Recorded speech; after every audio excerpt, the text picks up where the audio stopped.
Hey, what's up, YouTube? I'm outside, just chilling, about to go for a workout run, walk around the park. Um, I just got done, recently watching that Celtics Warrior game. Um, I'm a little, I don't want people in my business, but because people are outside. But anyway, um, but yeah, it was a good game. Um, I'm not a big fan of this Warrior team. I'm not a fan of it at all. And I don't really like to bitch and moan about stuff, but some people might think it come across that way. But I'm just keeping it real, just being real about it. Like, this team, it's unfair. It really is. It's like, it's no parity. It's not a proper balance. And I know some people would say the NBA never really had parity, but you did have a proper balance. In the 90s, even though I wasn't born in the early 90s, I was born in the late 90s. But just knowing the history of the game, the Bulls, they only had one superstar. Some people might argue that Scottie Pippen was a superstar, but I just think he was a star. And they had a lot of good role players that accepted their role. But Michael just overcame a lot of good teams, in the finals. And they had, like, it wasn't a super team. Even when they got Dennis Rodman, at that time, he wasn't as strong as a defender as he was in Detroit and San Antonio. He was still a great rebounder. He was still a good defender, but he wasn't the same Dennis Rodman in with the Pistons in San Antonio, especially the Pistons. So, then with the Lakers with Shaq and Kobe, they were the only superstars on the team. In 2000, Shaq was the clear-cut best player, and then in 2001, that's when Kobe, like, he had a breakout year that year, and they became like an official 1-2 punch, because that 2001 Laker team was up there, one of the best teams of all time. They just had a lot of good role players like Robert Horry, Fisher, Rick Fox, Ron Harper, and things like that, guys like that. So super teams, and I know Miami with LeBron. I mean, Chris Bosh was a star. Dwayne Wade was a superstar, at least the first 2 years in Miami. But injuries caught up with him. LeBron was the clear-cut best player on that team. Like, they were a super team, but they wasn't as deep as the Warriors, man. Like, the Warriors have the greatest shooter of all time, a top 5 shooter, arguably, in Klay Thompson. Klay Thompson, one of the best shooters. He's definitely top 10. You can argue top 5. And then you got KD, one of the best scorers in NBA history. Then you got DeMarcus Cousins, Draymond Green, one of the best defensive players of the modern day. Like, to me, nothing compares to this Warrior team. Like, it's just, they just overstacked, they just too stacked.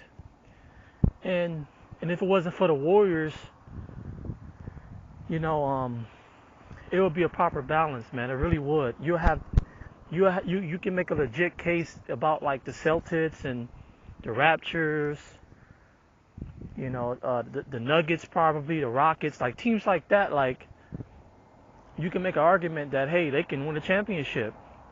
But I don't see no one beating this Warrior team. But I just went on a whole tantrum about that. But the real reason why I'm making this video, man, is that despite me not being a big fan of the Warriors, I like the matchup between Steph Curry and Kyrie Irving. I feel that they are the most unique players in the game today, in my opinion.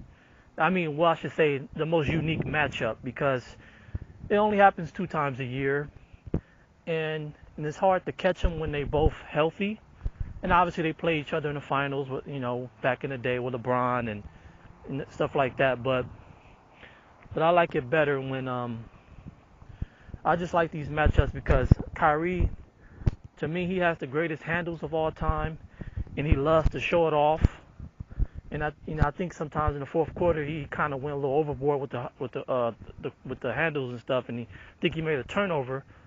And I think one of the announcers acknowledged that. But But Kyrie, man, he liked to show off his handles, just like how Steph Curry liked to show off his 3-point shot.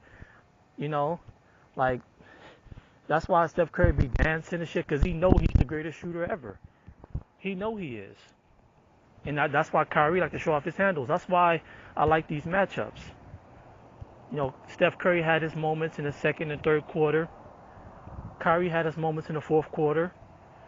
I think he finished the game with about 32 points. He had 30-something points. And Kyrie and Steph is like, to me, I remember that. I don't remember it. I was too young at the time, but I remember looking at YouTube highlights of the Kobe and Tracy McGrady matchup in 2004 when Tracy McGrady was with the Magic. And it was so unique because they played each other twice, in a year at that time, because Tracy McGrady was in the Eastern Conference and Kobe was in the West. So, that was the type of game that you look forward to, and Kyrie and Steph only played each other 2 times, and I'm just a little nervous because all these people out here, man. I never really do this like this. It's not a lot of people. I'm just saying people just driving by. It's not no one at the park, but I'm just not really used to talking outside. But yeah, it was a great matchup between Kyrie and Steph. It was a good game. I wanted the Celtics to win, but because I'm a big Kyrie supporter. I'm just a big Kyrie supporter, man, and I just wanted to see him win this game. And obviously, I don't like the Warriors, man. Nothing against them personally. As people, I don't know them, so I can't judge them as personal. But KD, Steph, even though Draymond can act like an asshole, he reminds me of someone in my family. So, I don't have a disdain for Draymond like other people do. I can understand why, because he talks a lot of shit on the court. But I like Draymond. I do. I like Draymond, off the court, and I like KD off the court too. I just listened to an interview that he did with Gilbert Arenas. KD seemed like a cool, down-to-earth dude. It's nothing against him personally. I just think that he messed up the proper balance of the NBA. Just think about it. If KD would have stayed in Oklahoma or just went somewhere else, it would have been a very proper balance. You would still have Steph trying to rebound from 2016. It would have been interesting storylines, but since KD joined them, it's unfair, man. It really is. And I don't see no team beating this team, man. I really don't see nobody beating the Warriors. DeMarcus Cousins is fitting in. He looked like he almost like himself. He playing like himself almost. That's gonna be dangerous, man. It's gonna be dangerous. I don't see no one beating this team, man. I really don't. But Kyrie and Steph, to me, they're my favorite matchups, man. I really like those two when they play against each other. They only come around twice a year, and then obviously the All-Star game, so it's 3 times. But when the teams play, it's only 2 times. So it's, I like these matchups. I like Kyrie and Steph. I like their matchups. It was fun to watch, but I just wanted Kyrie to get this win. I just want him to get it, but unfortunately they weren't able to get it. But that's all I wanted to say. YouTube, peace.